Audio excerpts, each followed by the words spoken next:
Morning,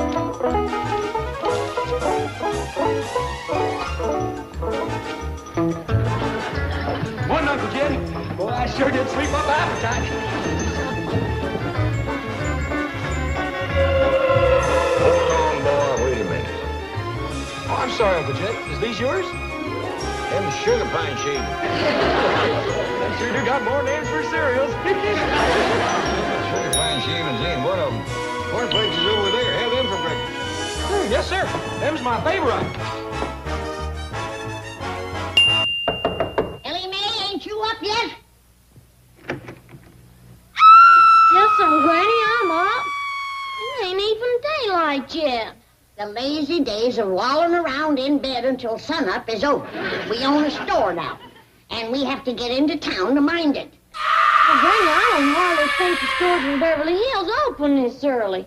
Why, especially at one of them fancy dress stores like the House of Renee. When the Clampetts own a store, it's going to open at a decent hour, at the crack of dawn. Listen, Granny. You see, we'll change it from the House of Renee to the House of Granny. That'll make her real proud. Yeah, we'll surprise her with it. Uncle Jed, after we get the sign put up, what's there going to be left for us to do around the women's dress store? Oh, we'll see. Generally speaking, there's a lot of chores connected with running a business. Laying in supplies, counting money, waiting on folks. Miss Jane said advertising's real important now. You mean like putting up signs? Yes, sir. I could make a sign, carry it all over Beverly Hills saying, "Follow me to Granny's store." House of Granny. Oh, yes, sir. Jed Clampett, you making a slingshot at your age. I ain't no slingshot, Granny. What is it then? Why? 'Cause I asked, that's why. Now you get over here and eat your cereal. But Granny, them sugar pine shavings, I ain't gonna eat them. Well, then why did you fix yourself such a big helping? Them's the shavings from Uncle Jed's whittling. What's he whittling? Why? Of course I want to know, that's a why. And one more sassy answer out of you and I'm gonna box your jaws for you. Uncle Jed, don't you sit there grinning. Help me. Boy, I didn't mean to sass you, Granny. What I'm whittling is a letter. Why? That's it. That's what I've been trying to say. Why? You're raising your voice to me again, boy. Well, sure, getting Ellie Mae dressed and fed and all. Jethro and me take a quick run downtown, open up the store, lay a fire, and sweep out and things like that. Yeah, I'll get some glue and stick Granny upside the wall. What did you say? The boy ain't really awake yet, Granny. Come on. I'll wake you with a hickory stick. That's the trouble with the youngers today. They ain't got took to the woodshed enough. Learn some respect for their elders. Spare the rod and spoil the child. Truest words ever spoken. Looks to me like we're in a soul stirring, Uncle Jed. Yeah, I reckon we're getting a jump on these other storekeepers. Need to start early. But if there's nobody up, who's going to buy from us? Well, it'll take a little while for folks to find out. Maybe we can have a early bird sale. Nickel or a dime off on every dress bought before 6 o'clock in the morning. Yes, that'll bring them in. Yeah, that's a good lesson for you, Jethro. For all young'uns. If you're willing to get up a little earlier, work a little harder, think a little smarter than the next fella, folks will take notice of you. Yes, sir.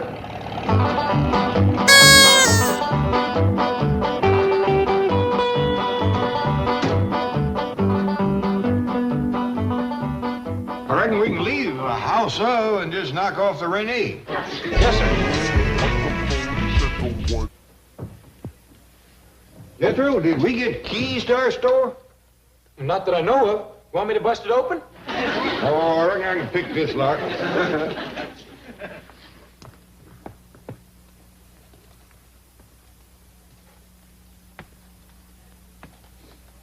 Uncle Jed, remember what you told me about getting up early and working harder and smarter so folks will take notice? Yeah?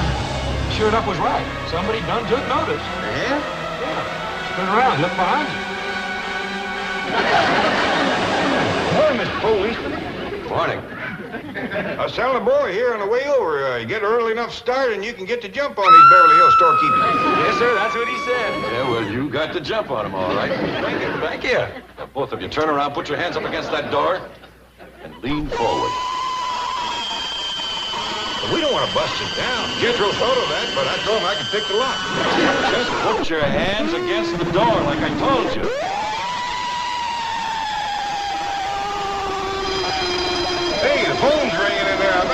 work on this lock. That's the burglar alarm. You mean somebody's trying to rob this store? Yeah, wise guy. Quick, Jethro, bust down the door or let's stop him. Don't move. Carol! Mr. Policeman, I better explain something to you. We own this store. Oh, sure you do. Sure you do. Joe, bring bracelets for these two. Bracelets? No, thank you, Mr. Policeman. We sell dresses, but we don't wear jewelry. Hurry up, Joe.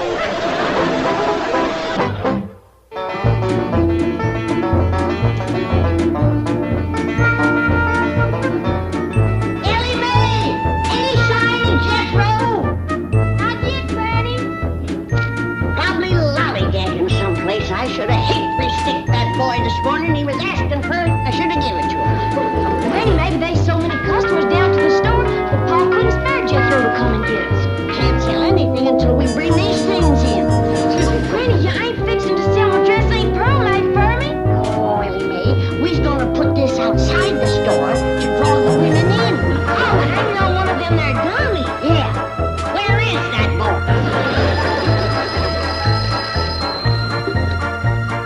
Hello? Jethro? Where are you lollygagging at? Well, you just get yourself out of that jail. Jail? Uncle Jed and me got arrested by the police. Is both of you in jail? Who's minding the store? Well, nobody, Granny. Gee whiz, I just told you we got arrested. A policeman pulled a gun on us and brought us here to jail. Heck, fire! Give me that phone before I get my arm tore off. Arm tore off. Ellie, fetch our guns. The police are torturing your paw. Hold on, Jed. We'll be right down to help you. No, Granny. Now listen careful, because we's only allowed to make one telephone call. Get a hold of Mr. Drysdale and tell him we's in jail. He'll know what to do. Now hurry, Granny. Ellie, run next door and tell Mr. Drysdale to get your paw out of jail. Quick. Well, it's quicker to phone, Granny. No. Your paw says we's only allowed one telephone call and they've done made it. Now scoot.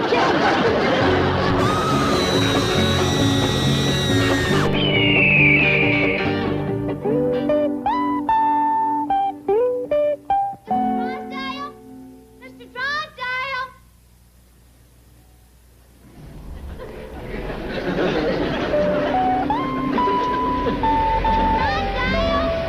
Mr. Drysdale, it's me, Ellie Mae. The police arrested Paul. They got him and Jethro in jail. Quick, Mr. Drysdale. Granny says hurry. You tell Granny I'll be right over.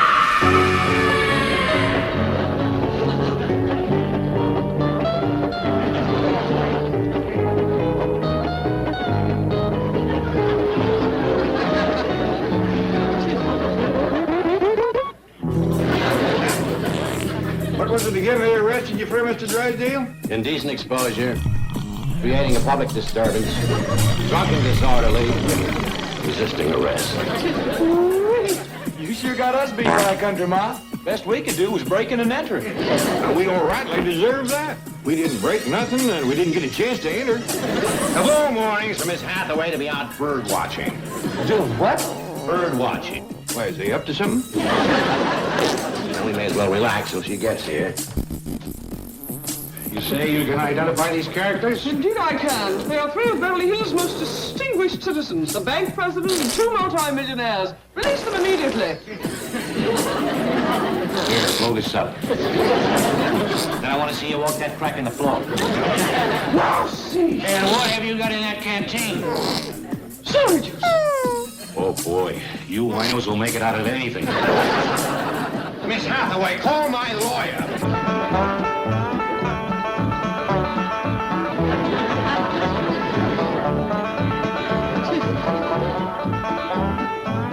How's that look to you, Miss Storekeeper? Dandy, Jed. I always did want to run a store. Yeah, I know, Granny. Gives you a chance to meet folks, chew the fat with them, and get acquainted. Yeah, ain't nobody got a better chance to talk to people than a storekeeper. Listen, it's a barber. Oh, Luke Short had the right idea. He had a barber chair right in his store. Granny, if you want a barber chair in your store, we'll put one in for you. Hey, Granny, I got the barrel of pickles, the barrel of crackers, the potbelly stove, the checkerboard, and all the other stuff you wanted on the truck yonder. Dandy, Jethro. There ain't nothing like a free dip into the pickle barrel and a friendly game of checkers beside the stove to get a customer to feeling good. Come on inside and help me decide where to put everything. Jethro, we might be putting in a barber chair, too. Well, hot diggity dog. We sure gonna give this store some class. Granny, I put my extra fancy dress on the dummy. Want me to tote it out front like you said? No, Ellie. It's so doggone pretty, I'm scared somebody might walk off with it. Jethro, run out and find some stovepipe. Yes, sir, Uncle Jim. Fanny, seeing as how this is the only chimney, I reckon we best put the stove here. Run a pipe over and join it into the flue right about there. All right, Ned. She don't fill this dress out proper. Tote her out to the back room and you put it on. Yes, Granny.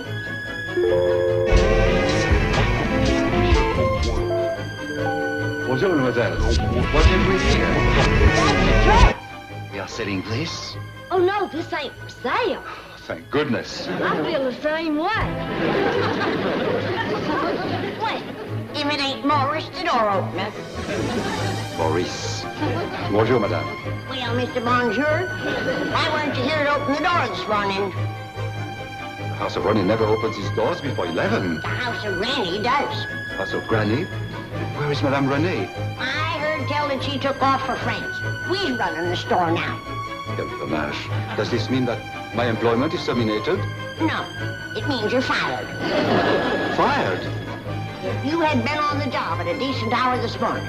Jed and Jethro wouldn't have got arrested. Besides, we don't need no door opener. Now, hold on. Granny, we ain't looking to throw nobody out of work. Work? You call what he does work? Bowing and straightening and opening up that flimsy glass door? Well, maybe we can find him something more useful to do. He might like that himself. How are you cutting hair? Qu'est-ce que c'est hard? What'd he say, Jed? I ain't sure, but I don't think he does it. Well, how are you on checkers? Qu'est-ce que c'est checkers? Well, maybe he's got some ideas of his own. Man always does better when he's doing work of his own choosing. Anything you'd special like to do? Oh, monsieur, if you are serious, I will run home and get my sketches and designs, you see. All my life, I have wanted to be a couturier. There you are, Granny, you see? Man wants to couture. What's that? Well, let him show us. All right, young fella, go right ahead and commence couturing. Oh, monsieur, merci beaucoup.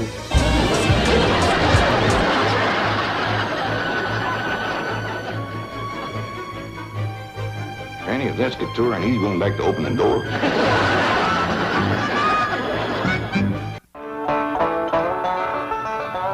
Look, Chief, they've changed it from the House of Renee to the House of Granny. So what? We'll just get fancier letters made and spell it Granee, the House of Grenade. Women will eat it up.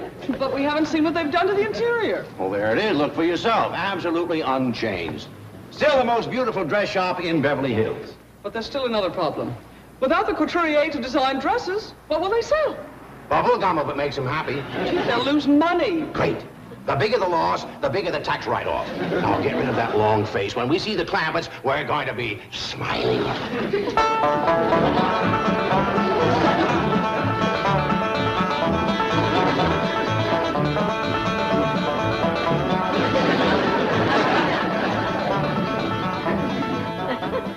Chief, you're not smiling. I'll be all right. I have to keep reminding myself that only two things are important. A, keep Clampetts happy. B, it's all the tax write-off. Granny! Mr. Clampett, anyone here? Oh. Well, our first customers. Didn't hear you come in. Jed, we gotta build that front door. Yeah, I'll attend to that first thing. Well, how do you like the store since we friendlied it up? It's a tax write-off. I mean, It's a friendly store. exactly. Are you happy? You betcha. Granny is happy as a gopher in soft dirt. Granny, are these the dresses you're going to sell? Now, let's not talk business right off. Set a spell. Grab yourself a pickle or a fistful of crackers while we visit. No, Edison. I'm not hungry. We just finished lunch. Well, then hop into the barber chair. I'll heat up the curling iron and give you a Marcel while we talk. No, as a matter of fact, I have to be going. Well, it won't take a minute to heat up the curling iron. You'd look mighty pretty with a Marcel whilst we visit. Well, as a matter of fact, with Mr. Drysdale here, I have to get back and watch the office. Oh, so he can stay and visit. Exactly. Don't say anything. No, I won't say anything. It's a beauty, all right. Something Granny always wanted, a store with a barber chair. Jed, fetch over the checkerboard. You and Mr. Drysdale can have 8 or 10 good hot games while I cut his hair. What? Now, wait a minute. It'll give the three of us a good chance to visit. Ain't nothing like a barber chair for jawing over the news. I'll get the boat. Granny, there's nothing I'd rather do than play checkers, get my hair cut, and discuss the news, but Miss Hathaway and I can't be gone too long at the same time, so I'll just rush back and let her stay, eh? Now, she done went back so you could stay. No. Wonderful girl. Now, stay back. I'm gonna throw in a free shave. Well, no, Mr. Drysdale is attending the opening of a new store.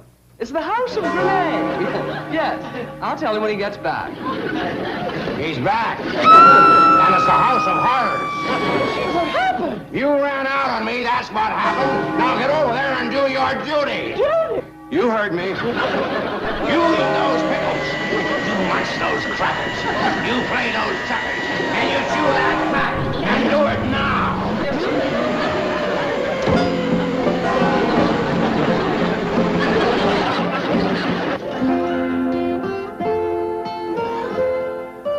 Jed, we ain't doing no business. Ah, have a little patience, Granny. I got a feeling it's gonna pick up right away. Sir?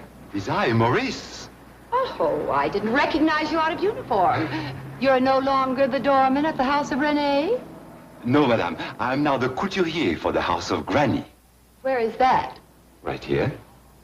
Oh, and Madame Renee? Return to Paris. Oh, dear. And I need a complete wardrobe for a world cruise, and quickly. Madame, I have designed just such a wardrobe. And it could only be worn by a woman of your beauty, charm, and bearing. You have some sketches to show me? In my car, madame. If you will step inside and have some champagne, I shall return immediately.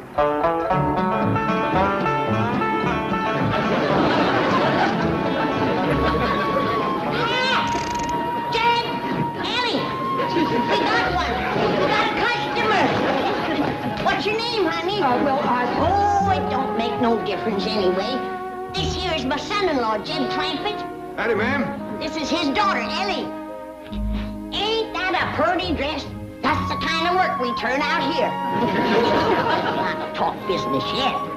Here, drop your meat hook in here and grab hold of a pickle. Oh, no, please. What's the matter? Ain't your gloves clean? Well, I'll do it for you.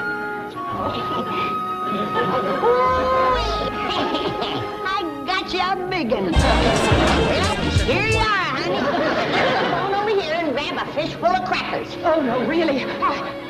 Oh, thank heaven you're back. Oh. Qu'est-ce que c'est que cela? Is this your mister? Nice looking husband you got here.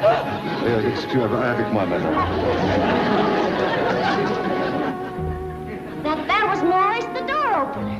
Oh, he's taking up couture. What's that? Well, he was doing a little of it there as he led her away. And blame it, I still ain't got nobody to chew the fat with. Greetings, all. Big Mrs. Jane, here, have a pickle, have some crackers, play some checkers, sit in the barber chair. This quitclaim deed is ready for your signature, Mr. Clampett.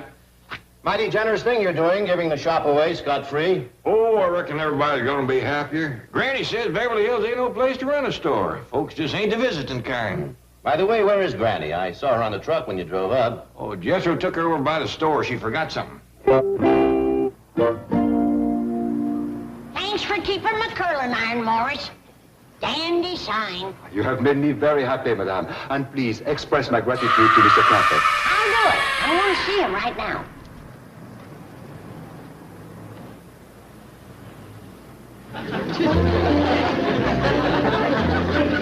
Miss Hathaway, would you come in and witness the signing away of the house of Granny? With pleasure. Fine dog is Mr. Drysdale. You gotta admit, Granny did give a mighty stylish hairdo.